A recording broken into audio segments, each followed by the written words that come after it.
Hey everyone, this is Nubby's Number Factory, and I started playing it yesterday. I thought it was pretty fun. I found out about it through Tom Walker's stream. He also played it and thought it was fun. And I wanted to tell people about it, but I felt like the quickest way was just to show it. So this is going to be a short video just to show you kind of what the game is. So I saw it described as Balatro Peggle. But it's not really Balatro Peggle. I think it's like, I don't know, it's a lot of different things. But I'll just briefly tell you how it works. So we've got this grid of pegs here that have numbers on. And we get to launch a ball at them. And when the ball hits, this number is going to be cut in half, and we're going to gain that number as points. So if I hit this one, it'll become a 1, and I'll gain 2 points. And Nubby will bounce off it and hit other things. There is one exception, which is that ones that you don't bounce off of, you just go straight through. But yeah. So, see that bouncing off, and this bar's filling up. This is telling us, did we beat the goal that we had? And we actually beat it by a factor of 2, which we'll get to in a little sec. But after we beat this, the board fills up again. The exact way it fills up is not made clear. But it fills up with low numbers, let's say, and then numbers on the board that have duplicates merge together, kind of like in threes. So 2 2s become a 4. The reason there's still 2s here is because they were originally 1s that have become 2s. And that means that pegs that you don't get rid of on the previous round will slowly increase in value over time. And you can see that our goal now is 17. I think it was 12 or 8 for the first round. So it's going up over time as well. So let's bounce again and see if we can meet that. We've already hit that goal. It's gone up to 2 times, now 3 times. And what you'll notice now is I beat the goal by a factor of 3, and I got 3 what are called restocks. So more pegs fell down, they combined, then another set of pegs fell down, they combined, and so on. So although beating, like going above your target means that you're getting rid of more pegs, you also get more restocks, which means more opportunities to combine pegs together. The other really important thing about restocks is every time you get one of them, you gain a life back. So if I lose Nubby here, okay, well, it's hard to intentionally fail early on sometimes. Okay, so there I didn't score any points, and that means I'm still on this round, and I still have this target, and I have to try again. But I've lost one of my lives. So by hitting the target, you get a life back, and if you hit the target by a factor of 2, you get 2 lives back, and so on and so forth. Okay, we've got a shop coming up next, so let's just quickly go through this level. Okay. So periodically you'll be offered items to purchase, and the game has a lot of like layers like this. So the reason why people are describing it as like Balatro is because you're kind of augmenting the way you play the game over time. So if we hover over this one, items have 2 features. They have a thing that triggers them and a thing that happens. So this one says every time a peg is halved, and then the effect is there's a 25% chance to double a random peg. The descriptions of the triggers are a little bit unclear sometimes, I think. So peg halved, I believe, means any time a peg is tapped, because whenever you bounce off a peg, it is halved in value. But it will also trigger off other effects that halve the value of a peg. So this one is basically is going to increase some pegs some of the time when we hit other pegs. This one is every 5 pegs that are popped. Popped means completely destroyed, so just gotten rid of entirely, I believe. It will create a... actually, I might be wrong about the definition of pop. This is kind of what I mean. Like a few of these definitions are a little bit unclear to me still. I've not played a lot. But what you can hopefully see is that you can begin to look at, like, this item triggers every 1.5 seconds. So if I get this item, I might want to think about, like, I don't really care so much what Nubby does now. I just want to, like, keep Nubby. That's the name of the ball. I just realize what I'm saying sometimes. But anyway, in this case, I just want to keep Nubby on the screen, because the longer I'm on the screen, better things are happening.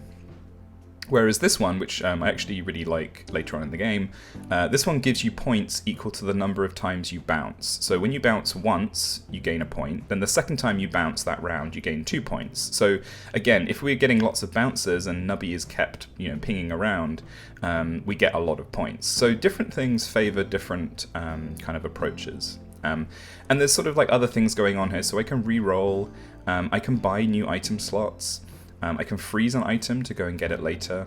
I'm going to take... I kind of want to take one that's sort of obvious when it has an effect. So I'm going to take this one because you'll be able to see like quite clearly what happens when this triggers.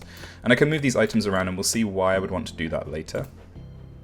Okay, let's play through a couple more rounds. There's another event coming up in a bit.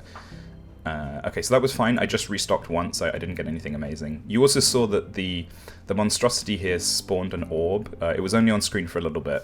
One of the problems with this game, or one of the reasons why it's difficult to explain to people, is that things happen really fast, and it's kind of difficult to tell what has happened often. But if you watch this panel over here on the left, it will tell you how long like the round has been going for, and when it hits 1.5, you'll see this will spawn a little orb. So hopefully we can get that here. There we go. So there's the orb, and it bounces off and activates things. It looks like I didn't hit my target here. And one of the reasons is that like this layout is kind of not very favorable. So there's lots of 4s up the top, but all the high scoring ones are near the bottom. So you get one reshuffle. I think it's every time you die. And that will randomly move the pegs around a little bit. So this actually isn't that much better, but I'm going to sort of aim for, there we go, that cluster there. And we actually got 2x, which is great because we get another life back. Occasionally you'll get special rounds, and they will turn some of your pegs into other pegs. So this one is... I haven't figured out this one. This one does not seem very interesting. Basically, it turns a few of your pegs into gold pegs. The first time you hit them... Actually, it does say popped there, so I guess popped does just mean whenever they get hit. Anyway, this gives you a coin the first time that it gets popped this round. So the reason why I haven't figured it out is because there's just like 3 pegs here, so it's 3 gold, which is fine, but I figure like there must be some way of like repopping them to get gold or something that I haven't figured out yet. Anyway, let's... This one I think might need a reshuffle as well. When you reshuffle, the effects of these, like which pegs are gold, are also moved around. So previously the 64 was gold, but now it's not. Sometimes that's relevant. We might see why in a bit. At this point, you probably already know whether you like this game, by the way. So this video isn't going to go on for much longer, but you probably already know if this is your kind of thing. But I want to show you a couple more synergies, or ways to build synergies that are coming up. So let's see if we can get past a couple more rounds. There we go.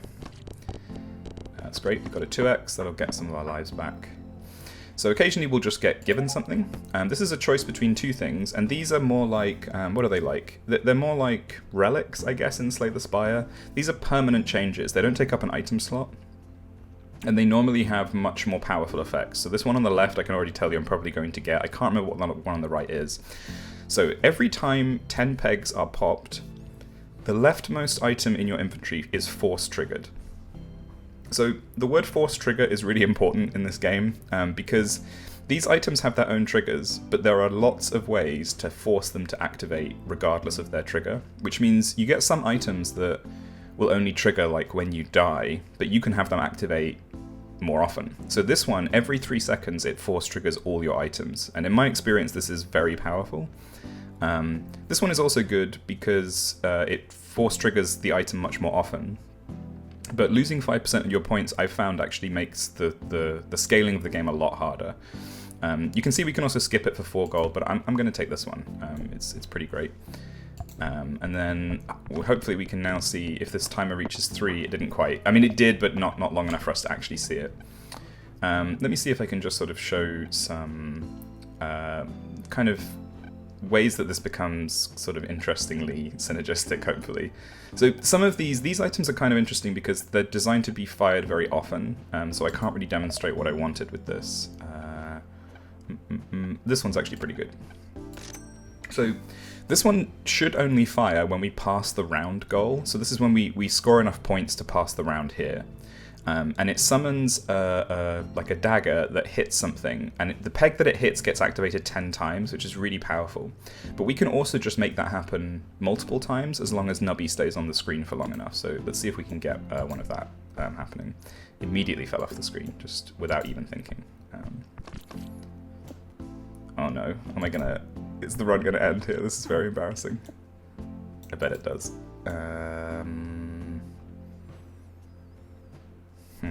Okay, let's see if we can get just a nice... Okay, I just got away with that. One thing that I absolutely despise about this game is that if you are on 1 life left, it will tell you last shot all the time until you get another life, which is very, very annoying. Okay, another special round, but you've begun to see what's happening here, basically. There are some fun secret stuff that I've already found, like some of it's very easy to find. There's a couple of other fun events you can get, like a capsule machine where you can gamble for certain things. And yeah, you can build synergies quite interestingly. My one kind of frustration with the game is that the Peggle part is quite frustrating, and I liked Peggle. Like, I liked Peggle, and I felt like there was some...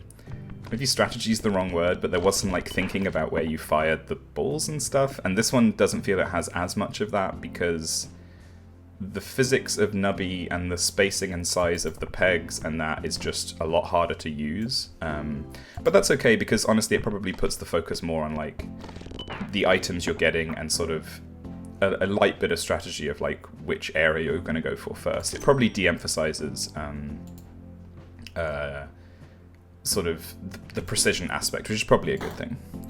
Anyway, yeah, that's it really. It's a good game, and it's pretty cheap. It was made by just 2 people, which is pretty impressive. So if this seems appealing to you, give it a go.